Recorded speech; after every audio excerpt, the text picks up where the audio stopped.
Hello and welcome to Unsung Blues, a series where we take a look at the St. Louis Blues you never heard of, but maybe you should know about for one reason or another.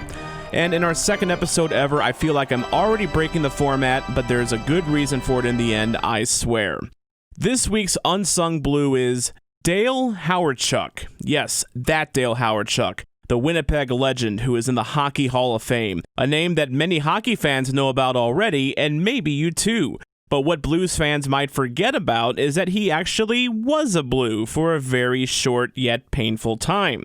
Painful not for his play on the ice so much, which wasn't bad, but painful because Mike Keenan is a giant canker sore of a human being.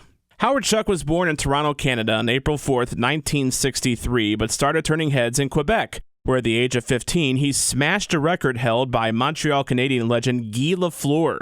In the Quebec International Pee Wee Hockey Tournament, he led his team to victory in the finals by scoring all 8 goals in an 8-1 win. Try matching that with Hawerchuk in NHL 94. I dare ya. He was passed up by the Oshawa Generals, but went on to star in the QMJHL with the Cornwall Royals, as a rare Toronto-born player playing in Quebec. He led the Royals to 2 straight Memorial Cup titles, scoring 81 goals and 183 points in his second junior year. This earned him the distinction of being the first overall pick in the 1981 NHL Draft, going ahead of other future Hall of Famers like Ron Francis, Grant Fuhr, and Chris Chelios. He hit the ice right away in the NHL, and in 9 years in Winnipeg, where he became an NHL legend, he scored 379 goals and dished out 550 assists for 929 points in 713 games. However, he would find himself heading to Buffalo in a blockbuster trade in 1990. During the draft, he was sent with a first-rounder that became Sabres icon Brad May, in exchange for Scott Arniel, Jeff Parker, and 2 future St. Louis Blues and Phil Housley, and a first-round pick 5 picks later, which became Keith Tkachuk. Housley played 3 seasons in Winnipeg, capping off his Jets' tenure with a 97-point campaign in 1992-93 before being acquired by the Blues. Housley would not spend long in St. Louis, getting injured and then shipped to Calgary in a trade for some guy named Al McInnes. Perhaps you've heard of him. Tkachuk, as we know as Blues fans, went to Arizona when the Jets moved there, and he became an icon before being traded to St. Louis. Back to Hawerchuk. After 5 seasons in Buffalo, Hawerchuk earned another acclaim, being the first NHL player to reach 1,000 career games before the age of 31.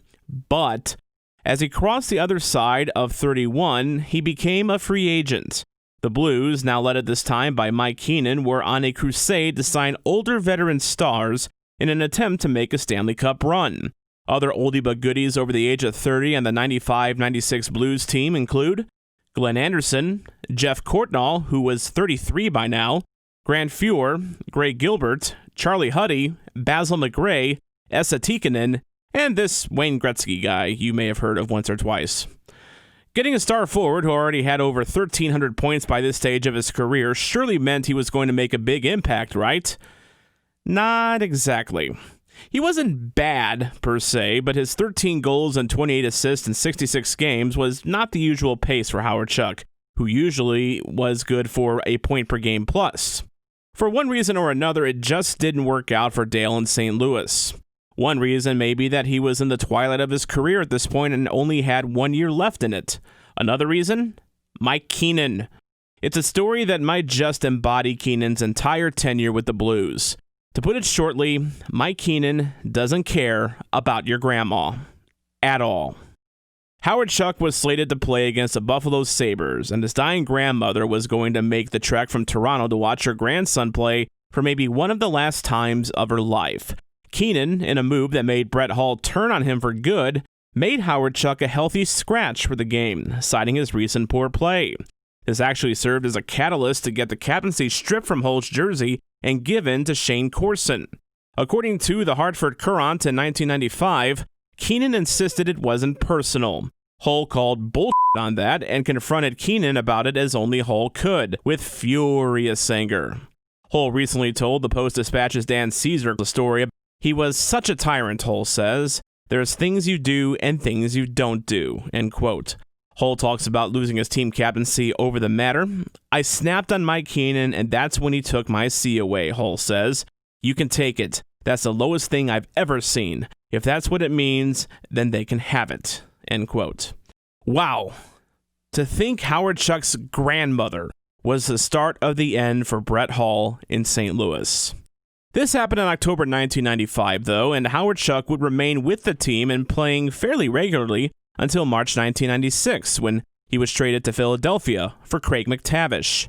Like Hawerchuk, McTavish also had a storied career for a Canadian team, the Edmonton Oilers. But for Blues fans, McTavish was known for being a bottom six grinder and for being the last NHL player to be able to forego wearing a helmet, as he was grandfathered in when that rule became law in 1979.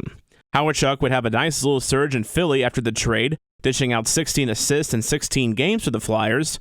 In his final year in 96-97, he scored 11 goals and 22 assists for 34 points in 51 games. And then that was it. Dale retired at the age of 33 and would be inducted into the Hockey Hall of Fame in 2001.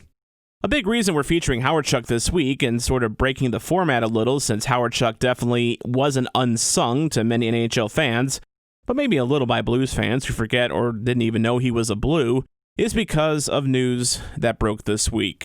His son, Eric, tweeted that Dale's cancer is back. The elder Hawerchuk had to step aside from his coaching duties with Barrie in the Ontario Hockey League in August 2019 to battle stomach cancer. He completed a successful gastrectomy in January and had only finished chemotherapy in April.